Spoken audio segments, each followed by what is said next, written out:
మీ పేరు? నా పేరే అదమ్మ. మీ ఊర్లో ఎన్ని సమస్యలు ఉన్నాయి? అన్ని సమస్యలు మస్తుగా ఉన్నాయి మాకు. రోడ్డు కావాలి, బస్సు కావాలి ఫస్ట్ మాకైతే. ఏమి లేదు, మేము కూలి దినాలు వేసుకుని బతుకుతాం. Free bus station Revanth Reddy మా ఊరికి లేనే లేదు. ఇన్ని రోజులు అవుతుండే కదా. ఇన్ని రోజులు లేదు, 4 సంవత్సరాలు అవుతుంది మా బస్సు మా ఊరికి రాక. ఇప్పుడు కాదు బస్సు వచ్చుడు. మస్తు సమస్యలు ఉన్నాయి, మస్తు బాధలే ఉన్నాయి మాకు. భూమి లేదు, ఏం లేదు, కన్నా చేనుల పండు పోయి బతుకుతాం మేము మా ఏళ్ళ మీద. నీళ్ళ సమస్య ఏం లేదా? నీళ్ళు మంచిగా ఉంది మాకు, నీళ్ళు మంచిగా ఉన్నాయి. బస్సులు కావాలి మాకు, రోడ్డు కావాలి.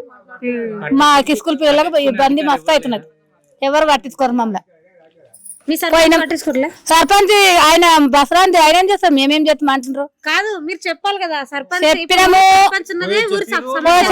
వాళ్ళ గిట్టంగా వచ్చారు. వస్తామని 6 పిల్లల గిట్టంగా పోయినాం. ఇవాళ వస్తుంది రేపు వస్తుంది అని ఓట్లు రాక మొదలు అన్నారు. ఓట్లే వాడే ఇంకా గిట్టంగా లేదు బస్సు. కేసీఆర్ పాలన బాగుందా ఈ రేవంత్ రెడ్డి? ఇక అందరూ చేసి అంతే బుద్ధరకం చేసేది ఉన్నది, అందరికి అట్లే చేస్తుంది మనకు. ఇంకా ఆయన ఇంకా ముందరికి రాలేదు కదా, ఇంకెక్కలేదు కదా. మాకు మాత్రం బస్సు కావాలి, బస్సు కావాలి మాకు. రోడ్లు మంచిగా రోడ్ కావాలి, బస్సు కావాలి, రోడ్ కావాలి. ఇక్కడ తిరిగిపోతున్నాం ఇప్పుడు మేము బైకులు గిట్టంగా పోతే.